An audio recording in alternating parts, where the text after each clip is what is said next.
Well, nothing beats a half hour of chasing 3 cows in the pitch black with headlamps that weren't working. Turns out the heifer known as Fern is in heat today, and she's been leading everyone down the primrose path, but also when she's in heat, she tends to break through fences to escape the adoration of the rest of the herd. So she was out this morning, no biggie. She came right back in. Well, I came down to get ready for milking, and 3 cows were behind the barns. Not the easiest place to get them out of, but I figured I could get them through the parlor and into the barn, because all the fences were up here where it mattered. It's just must be a line down, or they hopped over the line or something down below. But I guess I better go down there and fix that in case they escaped the barnyard tonight. They could go into the big field, that's no big deal. They can hang out here if they just settle down. But Fern, you can't see her. Fern right there, you brat. She loves to escape, so she'll be the first on the meat wagon. Got everybody food, the barn door's locked. Just got to feed the calves, and then I'll go set that line down below. It's a little bit difficult because they're all going to want to follow me. But I can't have them getting out and escaping again and getting behind the buildings later tonight. Hopefully everybody will settle down. But, yeah, now I'm a half hour late for milking, so better get on with it. Come on, little possum mat. Come on, head out there, darling.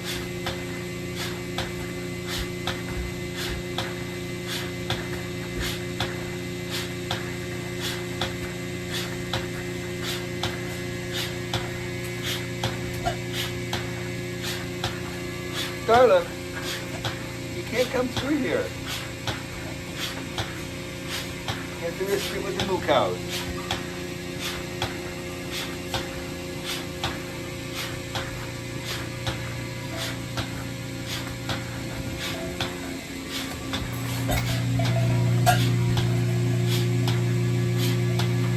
Don't make a nest in the towels, okay, sweetheart? Come on, little kid. Come on.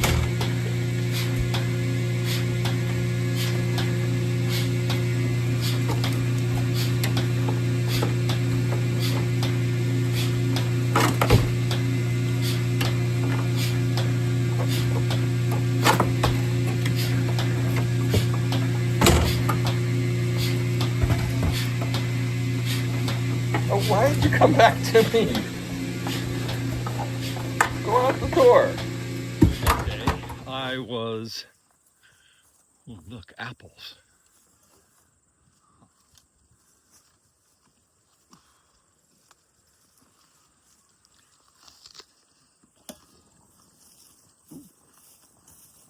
Part. Sweet. Monday, when I was baling that hay, it was t-shirt weather. I had the air conditioning on the tractor. Today, coming up here to mow these fields, I almost had to put the heat on. Definitely a different day. It's 53 right now. It's going to get down below freezing, or right at the freezing mark tonight. And tomorrow isn't going to be much different. Saturday, it's going to be Thursday today. Saturday is going to be 62 and 40 overnight. And then Sunday through all of next week, fingers crossed, which I'm not happy about in some ways, but ecstatic about in others, it's supposed to rain all week next week. Now, we desperately need that rain. It's going to take 19 inches between now and ground freeze up to make up the drought deficit. Otherwise, we go into winter with a low water table and poor no recharge over the winter because the ground's frozen, if that happens. Now, if the ground doesn't freeze deep, some water can move around and it won't be an issue. So next week, we kind of need the rain, but it screwed up my plans. I was gonna let this field, this 6 acres, recover from yesterday's inch of rain. Fortunately, it's not wet here. And I have another 12, 18 acres to do, which I won't be able to do next Tuesday, which I won't be able to do between now and when it starts raining. This has always been the better field, and it should have more grass on it. There isn't a lot here, but I am horrified to note that some of the areas back there are not green, they're still brown. So that means even if I do get some number of bales out of here, the grass isn't going to be high quality. And definitely this is, some of this is okay in here. Wherever it's green and green good, should be okay. Late second cut because it just didn't regrow. So anyway, I'm down here grass measuring. Try and get the final results to see, because right now the graph on my software is horrible. Insert that here. Anyway, so I'm hoping to get help with the graph, help with the data for next season, and see how the grass responds, what's happening, and whether this has grown. This is basically the same volume of grass that's been here for a couple months. Maybe I should have cut it by now. It certainly wouldn't have grown a third cut, but I was hoping that it would green up after we've had all these rain and the cool days and the heat dissipated. I was really hoping that this would be a better condition than I'm seeing right now. It just isn't. The drought was just too hard, too deep, too hot this summer, and really cooked things. So we're going to cut this today, going to leave it wilt tomorrow because it's going to be in the 50s, 40s. It's not going to, I could just bale it tomorrow. Well, I'll think about it as I mow it. It really should wilt down, and then I'll rake and bale it Saturday. We've got an event at the farm on Sunday, and then it's going to rain all next week. So anyway, I'm down here grass measuring, see if this has changed any in the last, I think it was 3 weeks ago when I last measured. So we'll just collect that data and see what happens. At very least, mowing it and harvesting the grass today will mean that all the dead stuff that's there now from the drought and everything won't be overwintered, and we'll clear that all off, so it'll start fresh this fall, grow in the remaining time, and then next spring first cut should be better. The grass walk indicates the grass has grown,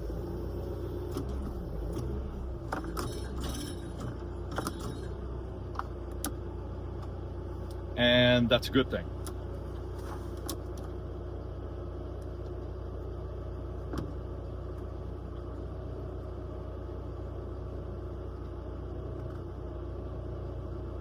All right, got the mower set. Got a couple buttons pushed. PTO in gear for economy mode, and let's start mowing.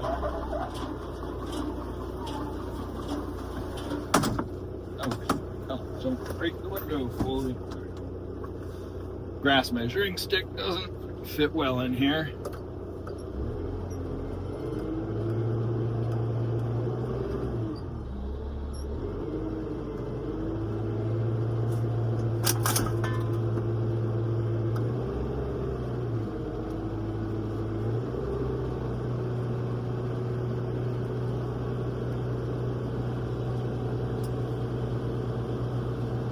That's what kind of damage we can do. Haha. Very nearly just hit a fence post. Irritatingly, these sets of fields were once horse fields, and they're divided by some fence lines which the current owner doesn't use.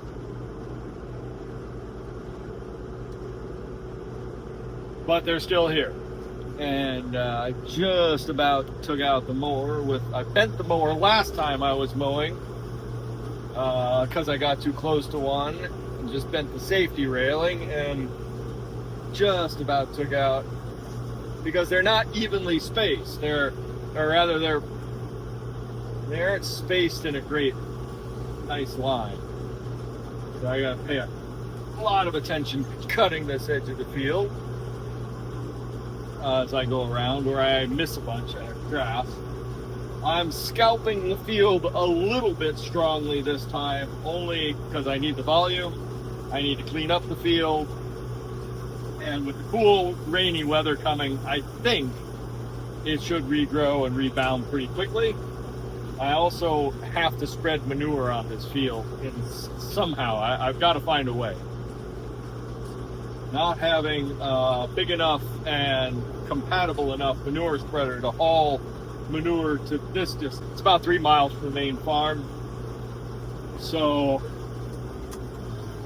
not having some way to transport manure and spread it here is a little bit of a hassle.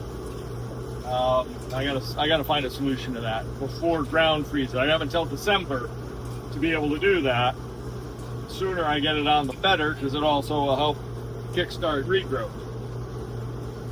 And I'm reminded that it was about a year ago exactly that I overseeded these fields. And in December of last year, when I was doing sampling, soil samples, you could see that it had grown. The lines from the cedar were there. There were fine wisps of the different grasses and the clovers and stuff coming up. But I fear the harsh winter, the fact that the grass I sowed so late, I was happy to see any growth in December, but the fact that I sowed so late, it didn't grow strong enough before ground freeze, and then we had a super harsh winter and a super wet spring, and then a drought. So my fear is that that was all a great big waste of money, that none of that seed, or not a significant quantity of that seed, took hold. And that's a little upsetting, because that was a lot of money to be able to overseed this, and time and effort, and renting the cedar, and yeah, that's the gamble in agriculture. But it's mowing up nice. It's got, got some kind of volume. So let's just hope that I can get a couple bales out of this. 3 would be great. Well, plus, yeah, that doesn't recover the amount of cost of the amount of fertilizer I spread here for this regrowth. I put enough on here to have a nice second cut, and we don't got that. We have a very thin second cut of marginal grass at the very end of the season. So again, that's that gamble. Throwing the dice, throwing your money on the ground. Hoping and betting against the weather. That is 90% of farming. So that is why I'm out here. I mean, I wouldn't call this desperation hay or desperation grass, poverty grass, where you cut whatever you can. We've done that already this summer. That's why I did those fields that are for sale. Those really rough fields, and that other marshy field. Just to have some volume. Now the good thing is that hay I made from the fields for sale, I am going to be able to convert to money. Neighbor needs 20 bales of hay for his goats, and that is the perfect stuff. The calves won't eat all of it because there's quite a bit of stemmy, brushy stuff, but the goats will love it. And so I will basically trade those bales for cash and trade the cash for quality bales. That'll help go to buying the better quality silage bales that I'm buying in. So it was a good thing I took those fields. It was a good thing I did them. Yeah, I would keep them as hay and feed them to the calves and the dry cows. That's fine. I will still have, I made more than enough, so I will still have hay to feed the dry cows, beef cows, and the calves. So, and I've actually got plenty of marginal silage that will do that same thing. They don't have to have hay. Hay is a little bit more roughage, but the marginal silage is also roughage. Tight corner. These fence posts are obnoxiously in my way. So I am not going as fast as I can right now because the perimeter of this big field is quite rough. And I've got to pay attention to these fence posts. And up here, this little orchard. So, but we're cutting well. I'm over halfway done. I go back to the farm and work on cleaning up for the Sunday's Open Creamery Day event. And continue working on firewood. And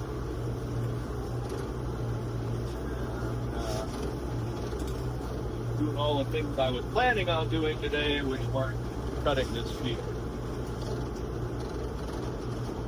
This is the drawback to this section of the field. There's groundhogs.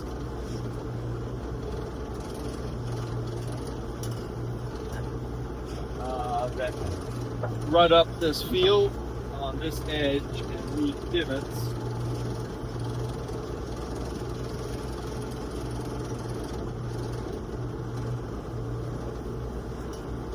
Kind of make a mess of it.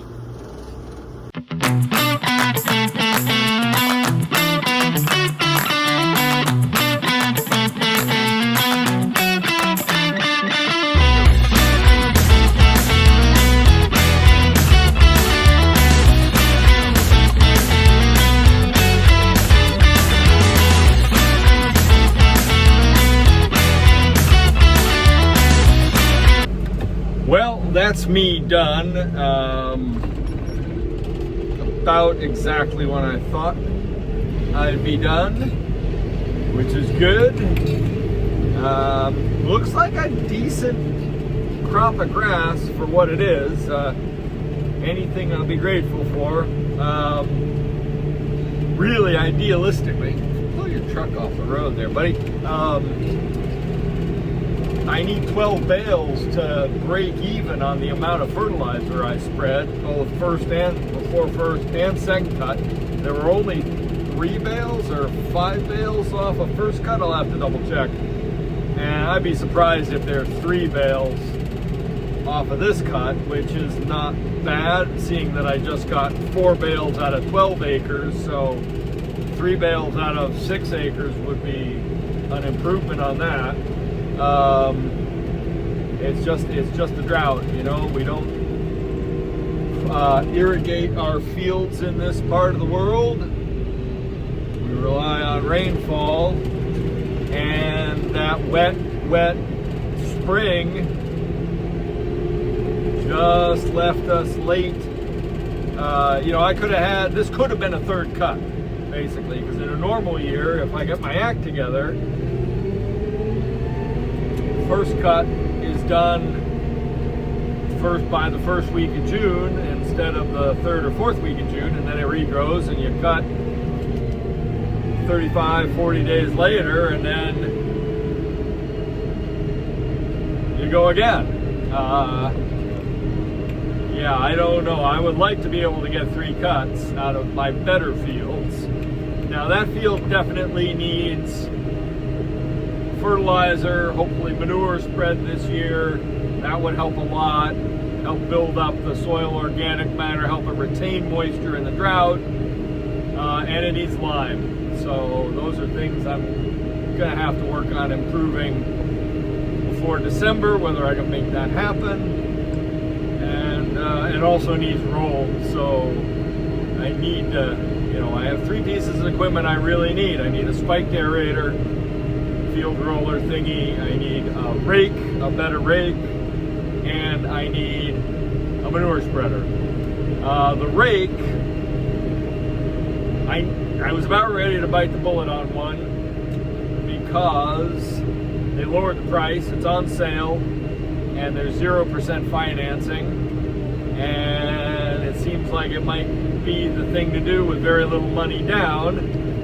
Making the monthly payments might be an issue. We're still penciling that out.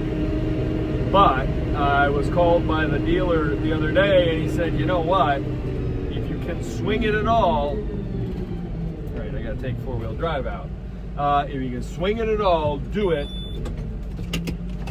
because tariffs.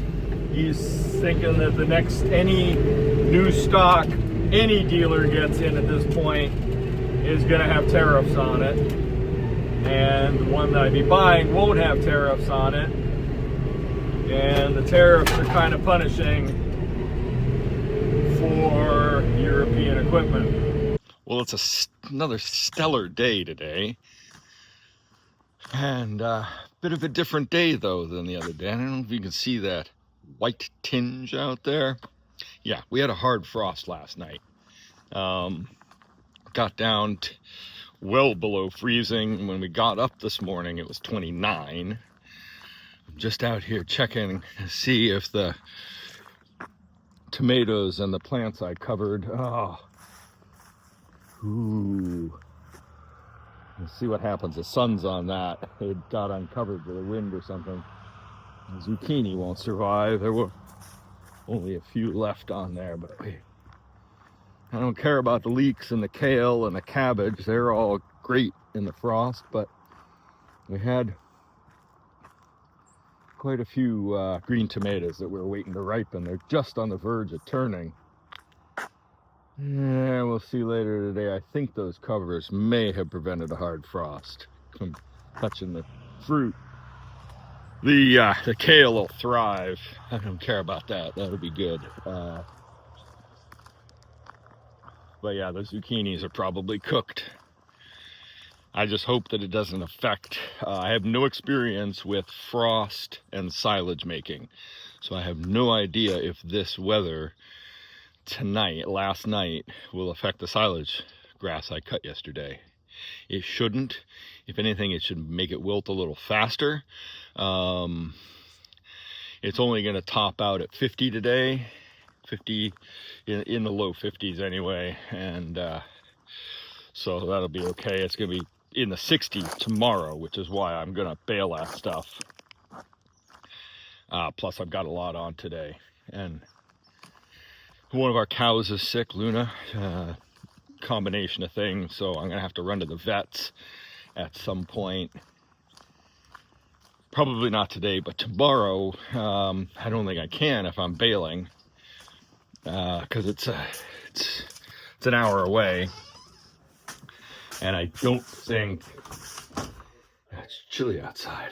I'm not quite dressed right, and I don't think. I guess I'll have to go Sunday morning, but Sunday we've got an event here starting at 10, so it's not ideal that I have to make this trip. So anyway, we'll just figure it out.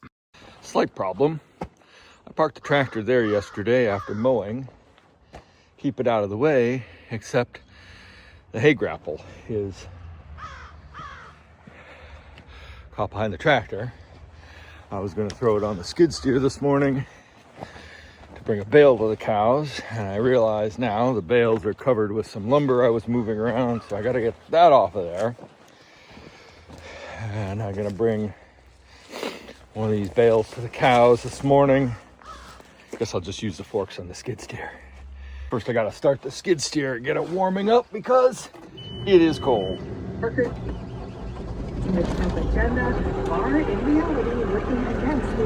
warm up while I move that lumber and stuff.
So this is the second to last bale of those bales.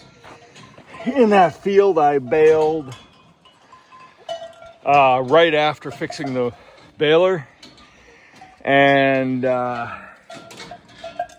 less than great hay, kind of marginal.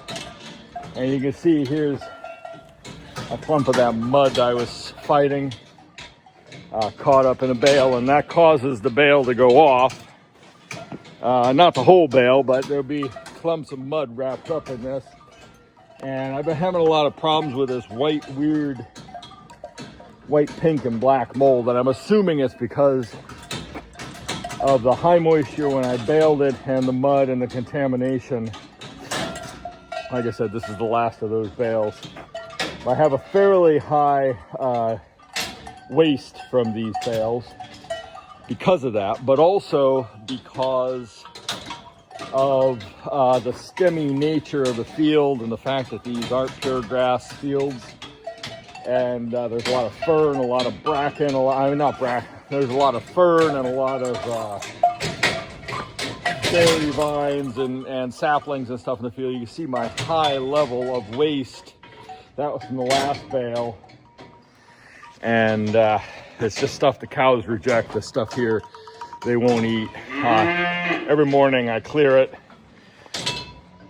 just to get it out of the way.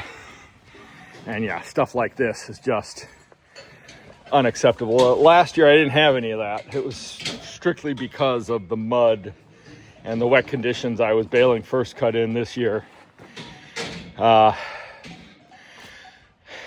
going to be eating hay soon. But if I can clear that spot where I just took this bale from and get everything and get the firewood dealt with and all that stuff cleared out of there, hopefully today, I'll get the silage bales we're buying coming and start stacking them there, and I'll be able to feed those out. Now today I'm hoping to be able to get them out onto the main pasture. I would have liked to have had the heifers stay down the hill, but they keep getting out. I think it's the matter of because Fern is in heat and she's the escape artist. She's doesn't care. She'll go through a fence, certainly a single line, and they're not exactly hot lines down there because when the lane's open, the circuit is broken. So I've got to fix that. Whoa, turn. I got to fix that and get them so they can graze out on the pasture for half days. Just clear that off. It's going to be rainy next week, so this weekend is the time to get them to eat any kind of grass. I don't think we're going to get a lot of rain next week, but it's going to be cooler and overcast.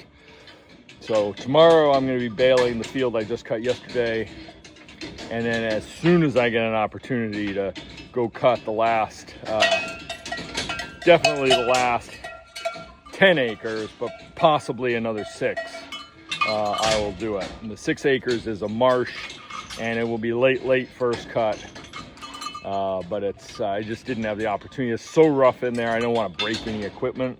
So if it's the last field I do and I get to it, that's great. If I just mow it and lay it down for next year, that's great. Or I'll bale it for bedding or pigs or something. Let's get these cows fed.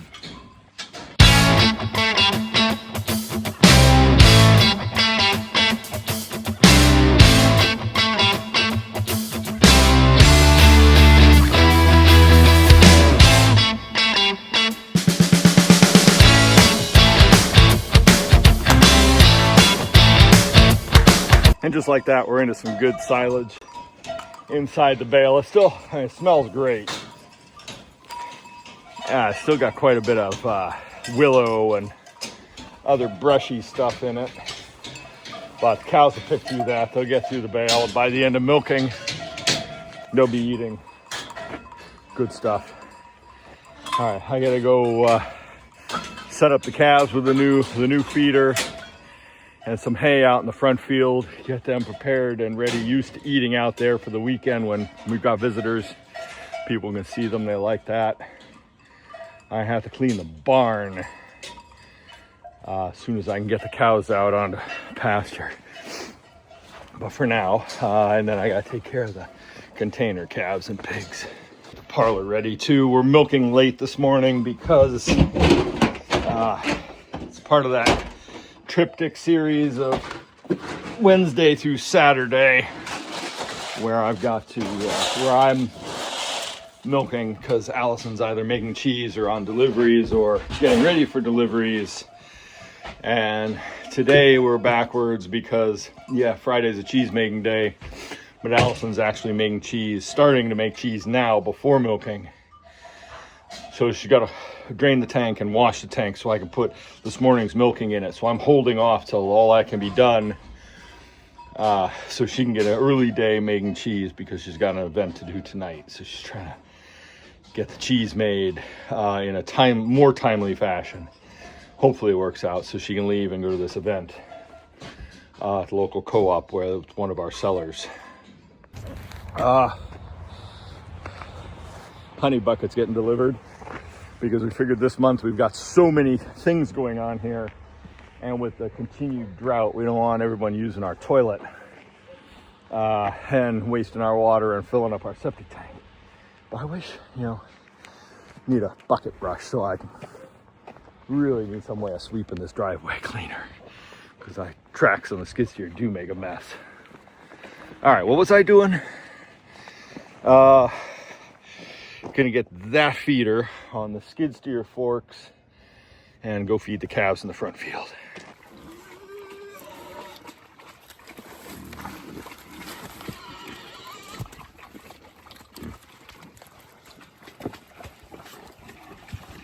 Third Pippa pig, meet papaya piglet.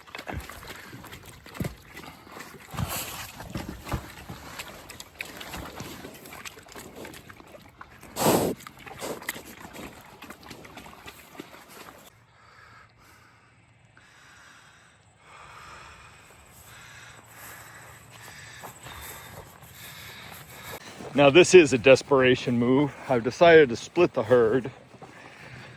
I'm going to send the cows, the milkers, out here into the big field. And I've given them what would have been 3 or 4 days worth of grazing all in one lump. Just going to be able to send them out here, hope they eat off this stuff that seems like it's tall enough. There's plenty here that isn't tall enough. And there's certainly a lot that's struggling to grow, but there are clumps around where they've urinated that hopefully have since passed through the zone of repugnance. We'll find out here. And a zone of repugnance is a ring around wherever they defecate or urinate that they won't go near. But over time, wind and sun and rain help break all that down. And so they will regraze it, hopefully now. Otherwise, I'm going to have to top this field. Anyway, it'll give them some exercise, get them out here in the sunshine, get them out of the barn. But I sent the heifers down the hill into an acre. It should last them about 3 days. And I may just keep them down there and feed them silage and grain. I do have to get them water. I got to get the trough in the field filling. Almost lost all the cows when I sent the heifers down the hill. They do not like being split. They've been run as a group all summer. I'll open this up after milking, and then I'll have a bit better access to the barn to clean it. And cows will have a nice day out on pasture. Operation Fatten Heifers is up and going. I fill in their water trough. I've got them grain. Now ideally, Joy and Astrid, who are at the grain tub right now, will be up here with the cows.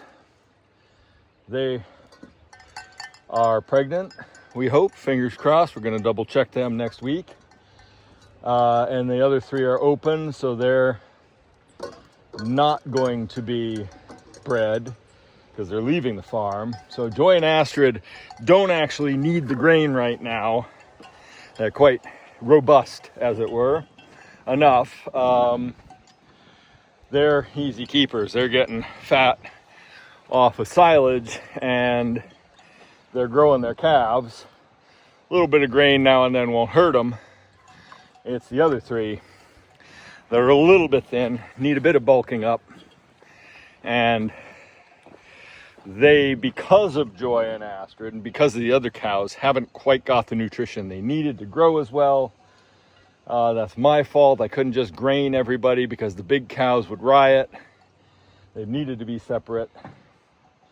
We'll see how this goes. Now, the cows aren't happy that the heifers aren't under their control right now. They're bellowing. They're not right now, but they were earlier. And they're very curious as to what the heifers are up to. So we'll see how this goes. We'll see how Joy and Astrid do with them. Otherwise, we'll have to bring them up here. And it's going to happen soon enough when the heifers leave in a month or so. So we'll just see what's going to happen. But yeah,